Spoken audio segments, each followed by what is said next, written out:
podcast is part of the Sports Social Podcast Network. Hello, everyone, and welcome to another episode of the Two-Footed Podcast here on EPL Index. Now, before we kick things off today, I just want to share something with everybody. This episode is brought to you by our partners at Sky Bet. We've teamed up with Sky Bet because they truly understand what it means to be a fan. Sky Bet appreciates the length that people go through to support their team in all areas, whether you're a match-going fan or otherwise, and there's just no better fit for us right now than a partnership with the good folks at Sky Bet. So with that said, let's go. Let's do it, boys and girls. Two-Footed Podcast. Today is Tuesday. It is the 15th of October. Hope you're all well and having yourselves a pleasant day. Weather update, overcast. Grey. Yeah. Right. Figured it was as good a time as any, 9 games in to the championship season, to take a look at the 3 clubs who were relegated from the Premier League last season and how they're doing so far. Obviously, today's episode, as you heard before the show began, is brought to you by Sky Bet. So let's have a look at Sheffield United, Luton Town and Burnley. So with Sheffield United, we know a couple of things. We know they kept Chris Wilder. He was brought back in midway through last season in the hopes that maybe some of the old magic would sparkle and that they could rescue their season. But in the end, it was horrendous for them. One of the worst teams in Premier League history, without question the worst defensive team in Premier League history. And then we go into the summer, and I think we've been over what they did. They brought in Jamie Shackleton, brought in Sam McCallum, Kiefer Moore, Callum O'Hare, Harrison Burrows, Tyrese Campbell, Michael Cooper, also loaned in Harry Souttar, Alfie Gilchrist, and Jesserin Raksaki. I like the signing of McCallum because I liked him when he was at Coventry years ago. It didn't go well from at Norwich. I really like the signing of Callum O'Hare. I'm surprised he didn't get a Premier League move. That was something that did surprise me, that he moved from a championship team to another championship team. Given he'd been a standout player at that level, I thought a Premier League club might take a gamble on him. Do quite like Tyrese Campbell as a player, and I do think Alfie Gilchrist has a very high ceiling, the young defender coming in from Chelsea. They sold Cameron Archer to Villa, sold Jayden Bogle to Leeds. Benny Traore, who never really got much of an opportunity, was sold to Basel. Alston Trusty, who came in from Arsenal, wasn't it Arsenal? Yeah, came in from Arsenal. Didn't really perform at a decent level. Struggled in the Premier League. He moved on to Celtic. And William Asula went to Newcastle. They also loaned out Michael Freckleton. They loaned out Anis Ben Saman, who I would have kept because I think he's a good player. Ivo Grbic, who their fans had named Garbage last season, which tells you how things went for him. He was loaned out. Antoine Hackford was loaned out. And so was young Sam Curtis, the young lad who's from the same town as me. He's gone to Peterborough on loan, and by all accounts, it started very, very well for them. They lost George Baldock on a free, Wes Fotheringham, Max Lowe, Ben Osborne, they all left on frees. Daniel Jebison left at the end of his contract. They got a tribunal fee of, I think, 1.5 million. Ollie McBurney left on a free. Ollie Norwood left on a free. John Egan left on a free. And Chris Basham retired. So a huge exodus from the club. And a lot of players that had been key parts of what they'd done over the years. Baldock, McBurney, Baldock, Basham, Egan and Norwood in particular had been hugely important to them coming up the first time, doing well that first season in the Premier League, going back down, coming back up. Those players had played a huge role in that. So it felt like there was a leadership vacuum opening up at the club with these senior players going out the door. It didn't feel like they did enough in the summer, being honest, but they have started really well. So they're unbeaten in the league. They went to Preston on the opening day and they won 2-0.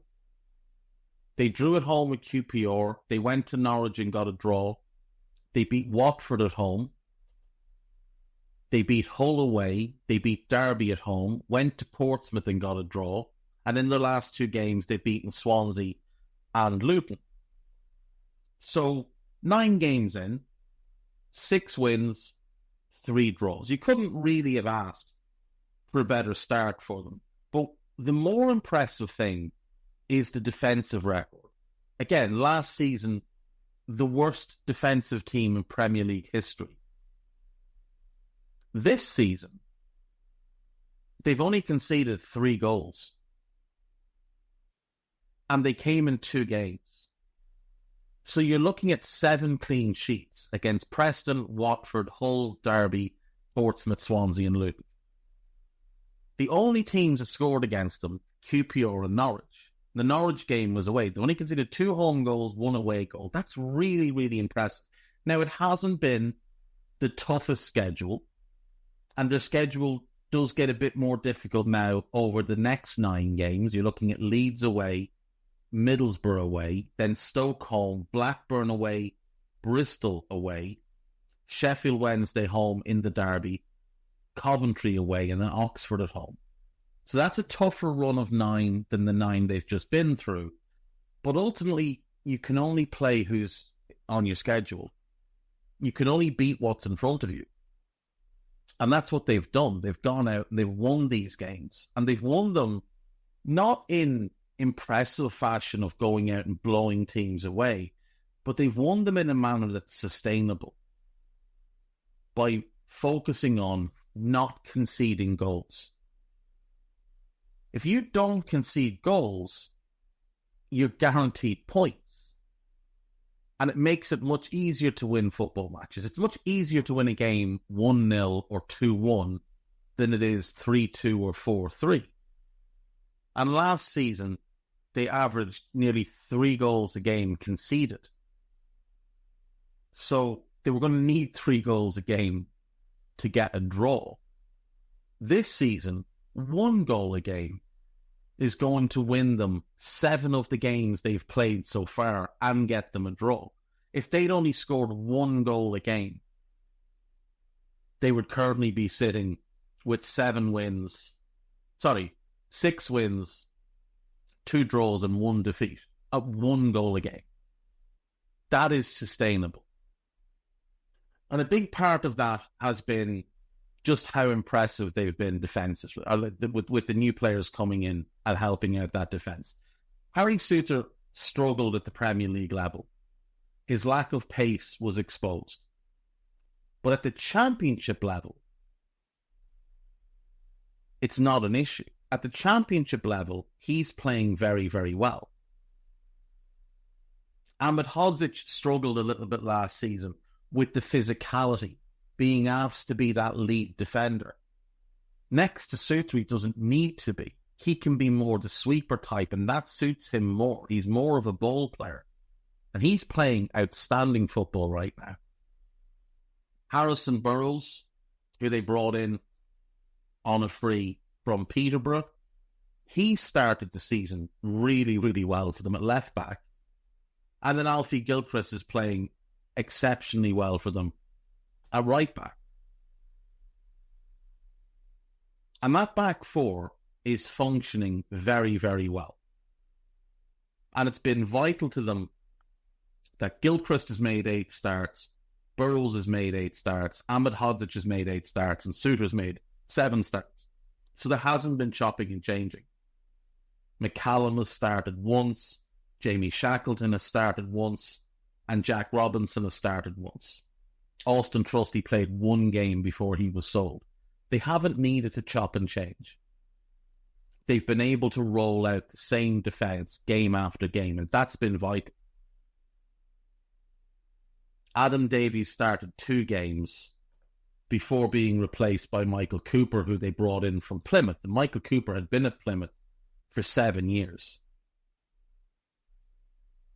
and had been vital to them in League One, came into the team at Plymouth after they were promoted from League Two into League One.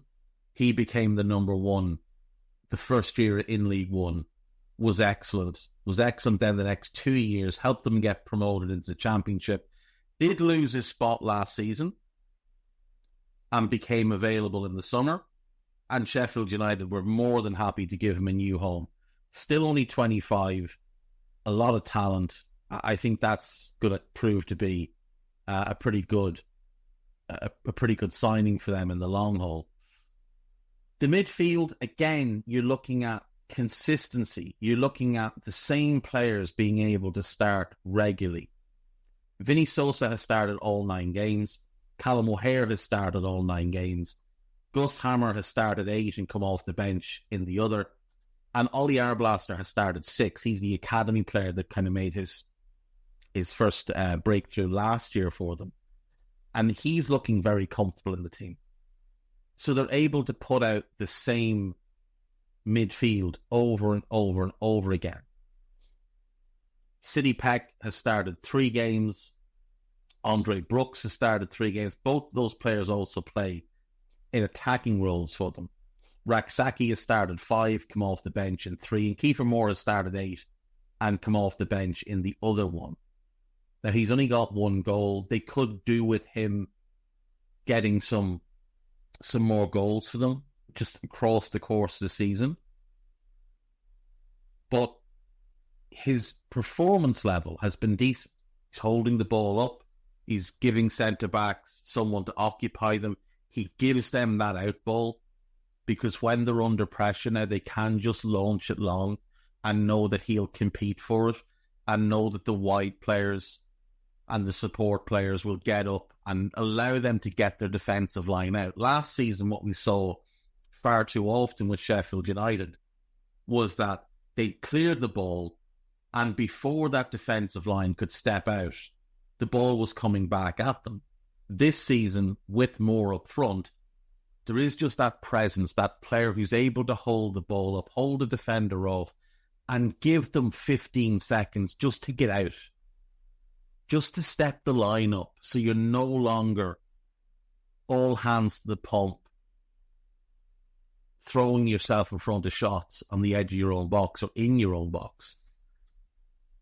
I think huge credit has to go to Chris Wilder here. Now, I hammered him last season. I hammered him the first time they went down, because what we were seeing from him was unacceptable.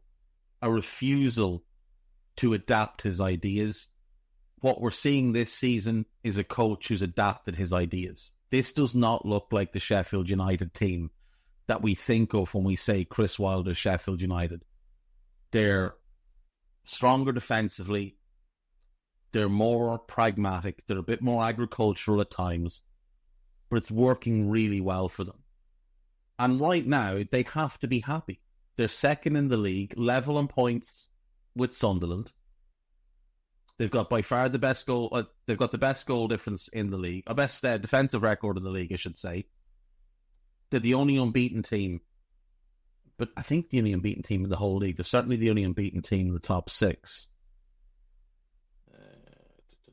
They are the only unbeaten team in the league.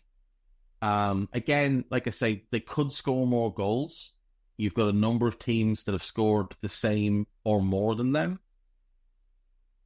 But ultimately, if they continue to defend the way they're defending, that's going to get them promoted. If they can continue to be so resolute defensively and so stingy in terms of the chances they're actually giving up, because Cooper's playing well, but he's not being left with tons to do. The team defensively is functioning very well. And the big part of that is Vinny Sosa. The 2 players they do think really warrant praise are Vinny Sosa and Gus Hammer, because both of them could have left in the summer. Like, both of them had opportunities to leave in the summer. Both were signed in last summer for decent fees. Hammer came in from Coventry, I think it was 15 million. He played well last year, was one of the few that walked away from last year with any kind of credit, could easily have left in the summer, but he didn't. He doubled down, the club that gave him the opportunity to play in the Premier League after 3 years in the Championship, and he's been rewarded now because the club are flying. They look like they may well sail back into the Premier League, and he'll get back to the league he should be in. And Solskjaer's the same. I mean, he comes to Europe from Flamengo to Lamel in Belgium. Has a couple of seasons on loan, one with Mechelen and one with Espanyol. And then Sheffield United buy him, I think, for I want to say 10.5 or 11 million. And again, he actually played well. And it's funny to think that a defensive midfielder could play well in a team that is undeniably atrocious defensively. But he did. He outright did play well. At times, he was holding that midfield together by himself because certain other players who have now departed simply weren't up to the task anymore. But he was been asked to cover so much ground and fill gaps in the defence, and it was a thankless task that nobody could really have accomplished. And he ended up getting exposed a few times, and he took some criticism. But again, he performed well enough that he had offers to go in the summer, and he turned them down. He turned them down to stay with the club that had brought him to England and taken a chance on him when others might not have. And he's playing really well this season. Really, really well. So they're delighted with life at the moment. Now, they did go out of the EFL Cup. They knocked out Wrexham in the first round, but then lost away to Barnsley in the second round. But I don't think they'll care. I think there's one focus for them this year, and that's promotion. We'll go next to Burnley. So big change at Burnley in the summer, as we know. Vincent Kompany leaves to take the Bayern Munich job, and Scotty Twocoats comes in to take over as manager. They had an insane amount of transfer business, ins and outs over the summer. A lot of players left that the fans were not overly pleased about. In the last 6 days of the window, 7 days of the window, Dara O'Shea, Amin Al-Dakil, Wout Weghorst, who they didn't really care about, Luke McNally, and Vitinho all out the door. And there was a couple of incomings. Obviously, they brought in Hannibal Mejbri, they brought in Julien Vetro, they brought in Josh Laurent from Stoke. John Egan was signed as a free. They loaned in some players, including Sarmiento from Brighton and Jadon Anthony from Bournemouth. But there was a feeling among their fan base, especially when, Amdouni was also loaned out, who they think they were banking on, the fans were banking on this season. There was a feeling that maybe the ownership were taking the cheap route. I mean, Parker was a bit of a cheap appointment because he wasn't contracted anywhere. And obviously, he'd been sacked at Bournemouth. He'd been sacked at Club Brugge, which had been a disaster. So there was a feeling that, they've taken the cheap route. Maybe they're not going to invest anymore. Maybe they're going to look to sell us. Maybe we're settling into a couple of years in the Championship. But again, they started out really well. They go to Luton on the opening day and win 4-1. Has set a real marker for them. Now, again, this is before the transfer window closed, so bear in mind, in that game, O'Shea and Vitinho, who no longer play for them, are both scoring goals. Then they beat Cardiff 5-0 at home. But again, you've got Goodmanson scoring, he's gone, and Amdouni scoring, and he's gone. Then they lose to Sunderland. They draw with Blackburn. This is when the window's getting close to end. This is when the window is closing. Players are leaving and not being replaced to a standard that the fans are deeming acceptable. There's a lot of negativity around the club going into that first international break. But since coming out of that international break, they've beaten Leeds away, they've beaten Portsmouth at home, they got a draw away to Oxford, they beat Plymouth, and then they drew at home with Preston. The Oxford and Preston results, disappointing, I think. I think they'd expect to beat both of them, especially Preston at home. They haven't looked super convincing in the other games. The win away to Leeds is really good, but the Portsmouth game was a big slog for them. They needed a very late goal to win that one. The Plymouth game was a slog. They needed a penalty to win that one. There is a lack of creativity in the team right now, and it's not individually, it's system that's the issue.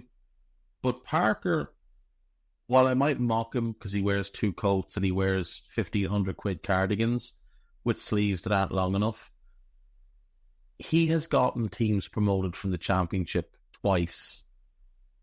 He did it with Fulham. He did it with Bournemouth. He does know how to operate in the Championship. And I do think you have to give him credit for that. And right now, they sit third. They're 1 point behind Sunderland and Sheffield United. They've got the second best defensive record in the league. They're a little bit better going forward than Sheffield United overall, but 9 of their 14 goals came in their first 2 games. And that's where the concern is. This is where the lack of creativity comes in. That over the last 7 games, they've only scored 5 goals. And that's what worries people. They went out of the EFL Cup in the first round, away to Wolves. You excuse that. They haven't been as fortunate as Sheffield United in terms of players and appearances. And a big part of that, obviously, is that players who started the season in the team have since left. But Esteve has played every game. He has been outstanding. CJ Egan-Riley, who was brought in from City and deemed not quite ready for the Premier League last year, so sent on loan. He has started the season very, very well. Bashir Humphreys is working his way into the group. He is a big-time talent. Lucas Perez, the left-back, he looks good. He's played all 9 games in the Championship so far. But like Darragh O'Shea, Vitinho, Luke McNally, they'd made appearances in the cases of O'Shea and Vitinho starts, and they're now gone. So it does just cause a little bit of chopping and changing, and it's part of why they haven't looked as good since that first international break. In attack, I think Koleosho looks like maybe the most talented player in the Championship this year. Lyle Foster, there's something I like, but he needs to start scoring goals. He really does need to start scoring goals. But when you look at the attacking talent they've got, like Sarmiento on loan is very, very talented. You've still got Jay Rodriguez. Manuel Benson is there. I think he's a pretty good player for that level. And then the hope for them is going to be that there's just a spark at some point, whether it's Jaden Anthony, who's in on loan, whether it's Lyle Foster, whether it's Huntunji, the striker they brought in. One of them is going to click, and one of them is going to get them the goals that they need to stay up, or to go back up. One player I am very curious to see more of this year is going to be Mike Tresser, because comes in last summer, doesn't perform all that well during the season on a loan where it was an option to buy for like 17, 18 million, something like that. Plays 19 games in all competitions, doesn't score, which is a concern for an attacking midfielder or a winger who's, ostensibly in their prime or coming towards their prime. They went ahead with the deal anyway. And I'm just really curious to see how this works out with him this season. Because I do think he could be the type of player that could make a difference for them. He hasn't played yet this year, which is what really concerns me, and it's why I'm so curious to see what happens with him this year. But he might be the one. I don't know if he's injured or what the situation is, but he may well be the one. If you add him and Kolyoshu together, maybe that gives them the creative spark they're lacking.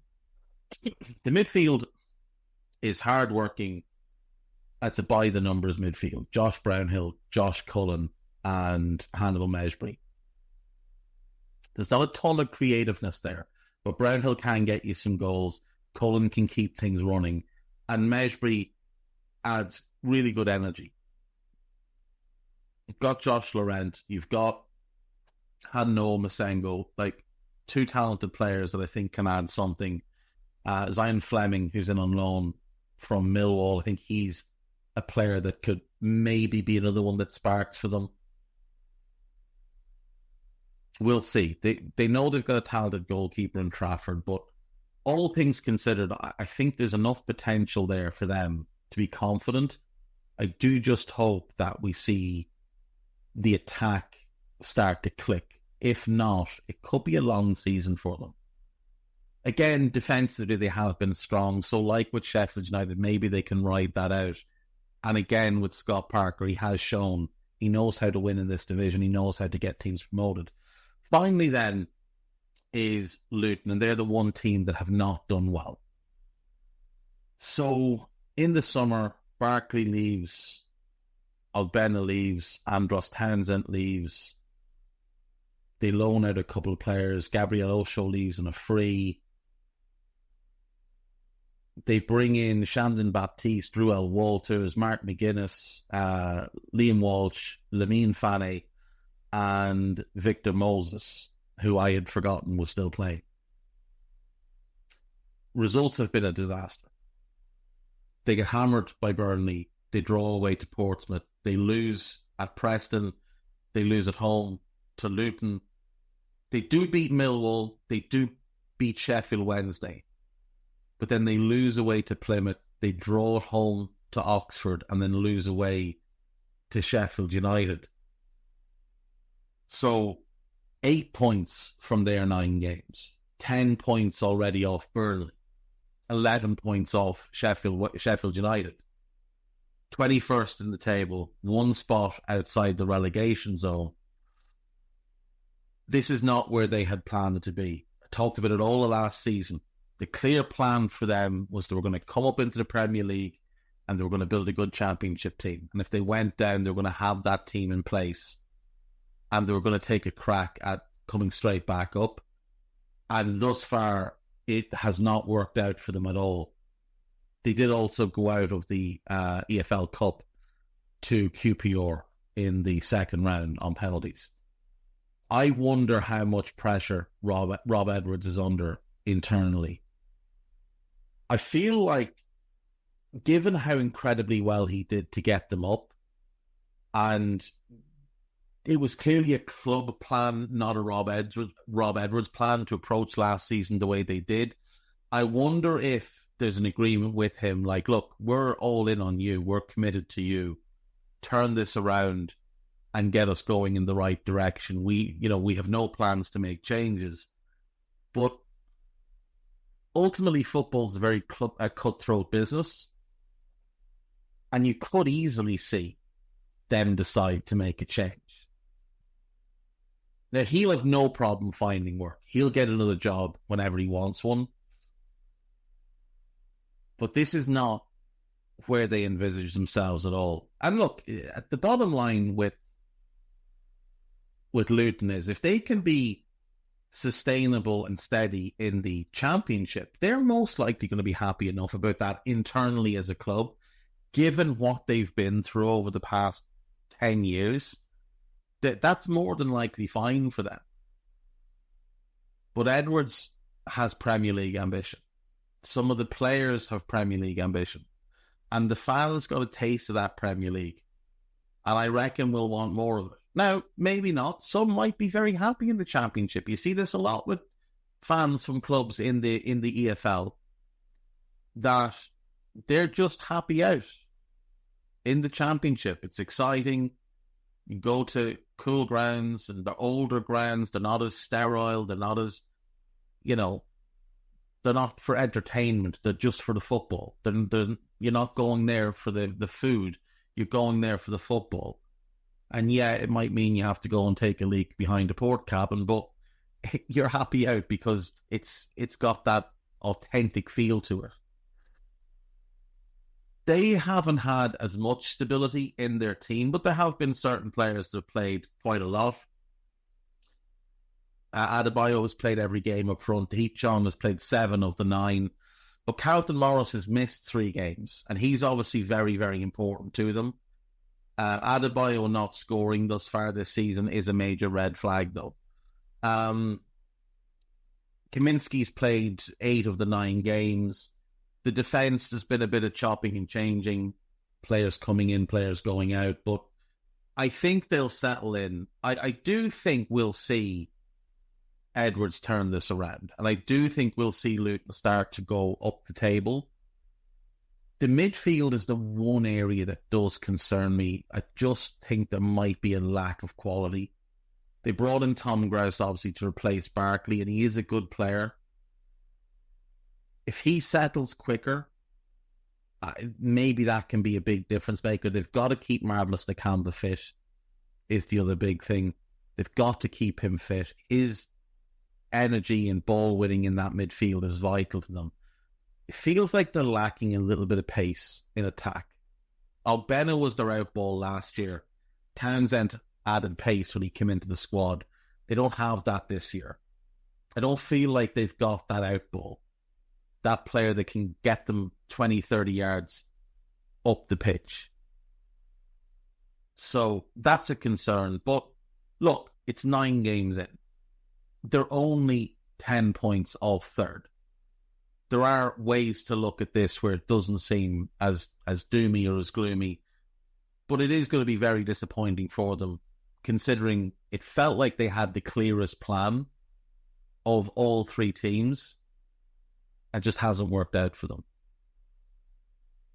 But I would back Rob Edwards. I think he's got something about himself. Right, we'll go to break. Back after this. Right, welcome back. So, the 5-woman shortlist for Women's Footballer of the Year, BBC Women's Footballer of the Year, has been announced.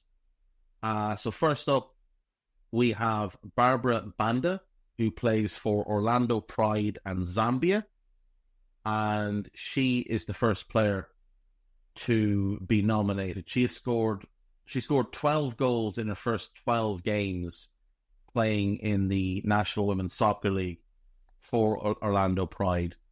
Orlando paid over $500,000 to sign her from the Chinese club she was playing for. Made her the second most expensive player in women's history.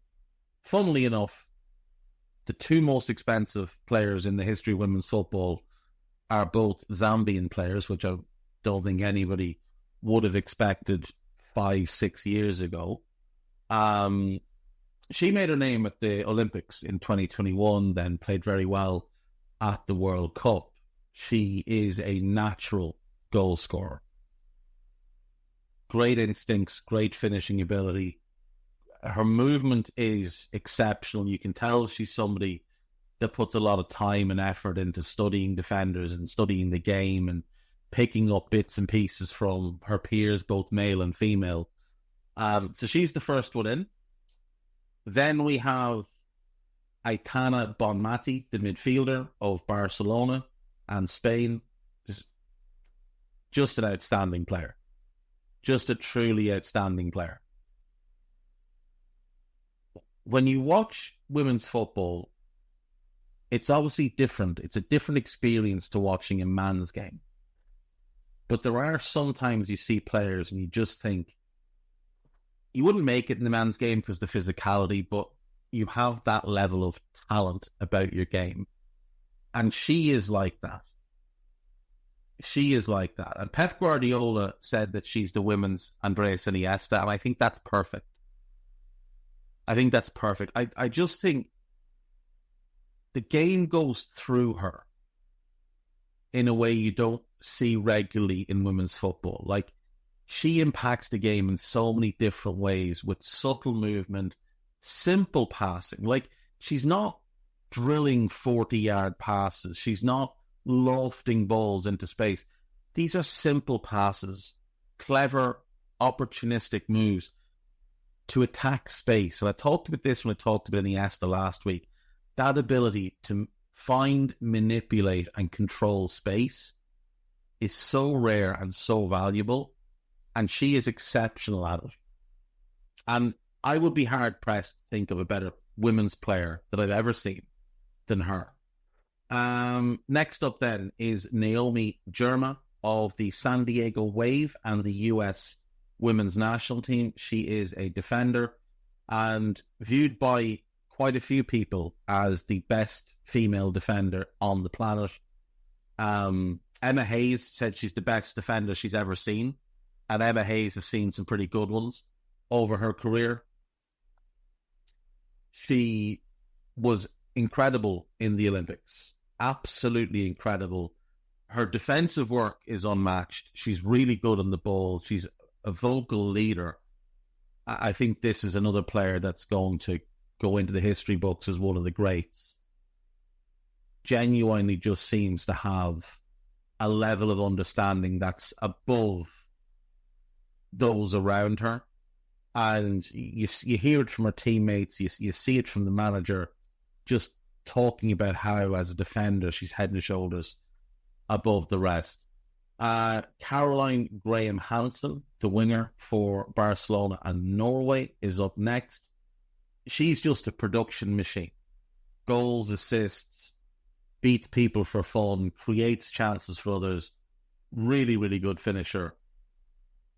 And obviously she plays in a dominant team, but she's got so much ability on the ball. Very, very fun. And the great thing with her is she was going to retire like 4 or 5 years ago because she just couldn't keep fit, just always injured. But she changed her routine, changed her lifestyle, persevered, and now widely seen as one of the best players on the planet. And then finally, Sophia Smith, the Portland Thorns and United States women's national team striker. And again, she's just kind of like with Banda. She's one that the movement you see from her is just different class. She's rapid across that first couple of steps, always gets herself in positive positions, and her finishing is exceptional. So I would go, personally, Bonmati or Gurma. I'm going to vote for Bonmati now on the BBC website, but please do go to the BBC website and cast your vote for one of these 5 players, because this is a prestigious award, and it'll mean a lot to whoever wins it. It should mean a lot to all of those who have been nominated. And with that, I'm going to go to break again. See you in a sec. Right, welcome back. So last thing for today's pod is the Guardian have released their Next Gen 20, which is 20 of the best talents at Premier League clubs. They've just done one per club. So I thought we'd go through that, have a look, see who's on the horizon for Premier League clubs. So for Arsenal, they've gone with Jack Porter, the young goalkeeper who recently made his debut in the EFL Cup win over Bolton at age just 16 and 72 days. So, you know, a kid. Very highly regarded. His goalkeeping coach can't talk highly enough of him. David Seaman has publicly glowingly referenced him as a future Arsenal number one. It's very clear that Arteta has high hopes for him. So that's who Arsenal have. For Aston Villa, it's Max Jenner, who is a local-born midfielder, ball-playing midfielder, shades of Adam Wharton from the very, very brief clips I've seen. Does look like a player that I think has a bright future in the game. Looks like a very intelligent, decent size to him as well. Mobile, good technical ability. I think he's going to be one to keep an eye on. For Bournemouth, they've gone with Johnny Day, who is a striker that's been with them since under 8s.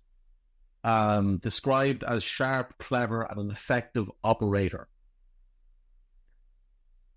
It's always good if you can bring through a striker. They tend to have value. Even if they don't make it at the Premier League level, you tend to find good value selling them on. For Brentford, who you'll remember are only recently returning to having an academy, having scrapped that for a number of years as part of their, financial plan while they were working their way up through the divisions. Demario Bob Semple is the player who they have picked here. Don't know anything about him. I know he was at Arsenal and was there for a number of years and has come back now to Brentford. He was at Brentford, I think, as an under 8 or something. Has come back to Brentford. But by all accounts, more of a second striker than an out-and-out 9, but a player that they're very high on. Brighton, they've gone with Darius Lane, box-to-box midfielder, a French-American talent who spent some of the summer training with the USA at their camp in Bordeaux before the Olympics. More recently, Lane, who joined Brighton at the youth development phase, was part of the US under-18 squad that competed in Japan. Seen as a box-to-box midfielder or a number 6, American father, French mother. Hey, Brighton's midfield is loaded with young talent, and this might be another one. Chelsea, Sumara Mweka. Chelsea's academy is loaded. So if this kid is their best prospect, then this kid is probably a special talent. Their recruitment at youth level is unmatched. He says his biggest strength is his finishing. He loves scoring goals, but he also likes being involved in the build-up and creating opportunities either for himself or his teammates. Sounds promising. Charlie Walker-Smith is the Crystal Palace choice. He is a defender playing in their under-18s, already been called up by Wales for the under-17 team. Formerly a rugby player. Interesting. Braden Graham is the Everton one. I have seen a little bit of him. He does look a player. He was at Linfield up until this past summer. He does look a player. All he wants to do is score goals, doesn't seem to care about anything else. His movement, first touch, his pace, very, very impressive. Logan Cook is the Fulham entry. Left side centre-back, big, aerially dominant, both-footed, impressive. Charlie Compton then is for Ipswich. He is a midfield player. Local boy, came through the academy. There's already talk that he might play for them this season, that he might get an opportunity. So looking forward to seeing how that comes to pass. Lewis Page is the Leicester midfielder. He's 16, young box-to-box player. I know that Trainiani was the number 1 midfield prospect at the club, but when Liverpool signed Niani, there was also talk they might go back and try and sign this kid. Didn't work out, by all accounts, though. Very, very talented. And probably mostly going to develop as an attack-minded midfielder more than anything else. For Liverpool, it is Rio Gamoa, who Liverpool nicked from Chelsea this past summer. 16-year-old winger. Pace, power, movement, unbelievable close control. Creates shots out of nothing. He just looks sensational. Stefan Mufeni of Manchester City is up next. He's from Wigan. City nabbed him early. And again, City's academy is loaded. So if he's the one, chances are he's going to be pretty special. Amir Ibragimov, a 16-year-old from Dagestan, who is at United. And by all accounts, this is the kid. Could see him playing as a number 10 in a Wayne Rooney role. He was at Sheffield United. And his brothers are also footballers at United. And his older brother is an MMA fighter, which a lot of Dagestanis become. I don't know. I haven't seen or heard of this kid. He's played for England's under 14s and 15s, but he is still eligible, obviously, for Russia because he is Russian-born. Offers dribbling, cheeky nutmegs, pace, power, and rocket-booted finishing. Interesting. Rory Finneran up next then for Newcastle, and he does look a player. Young Irish defensive midfielder, left-footed, really good passer of the ball. He's got something about him as well. He's one that a couple of the Irish youth accounts that I follow very, very high on. Isaac Davies at Nottingham Forest, another midfield player, silky left-footed attacking player with fine physical attributes. So there you go. Thierry Rohart Brown at Southampton, another midfield player, joined them from Reading. Has already become a fixture in the under-21s at just 17. That's impressive. Can play 6, 8 or 10. Oh, he scored the goal against Celtic. Yeah, he scored a sensational goal against Celtic. Eligible for both England and France. Okay, so one to keep an eye on then. George Feeney at Tottenham. I mean, Moore is the one, Mikey Moore, but obviously he's already in and around the first team. So it looks like this is the next kid that they're high on. This lad came in from Glentoran. I didn't see him play for them, but Spurs paid a decent amount of money to bring him in. Aridas Golumbekis at West Ham, a young centre-back. Lithuanian, but can play for England as well. Okay. And Matthias Mane at Wolves. This kid does look very, very exciting. Would be shocked if he's not getting some senior minutes pretty soon. I think pretty soon we'll see him getting senior minutes. He does look like a real prospect, and unfortunately for Wolves, probably one that other clubs will come and start sniffing around fairly soon. Right, that's it. I'll be back later today with Two-Footed Extra. Take care of yourselves. Bye-bye. Right, this show was brought to you by Sky Bet, as you heard at the start of today's show. We want to thank them for their continued support. And as always, to get involved with Sky Bet, you need to be over 18. And if you have questions or queries or problems with gambling, visit begambleaware.org and stay safe. Bye-bye.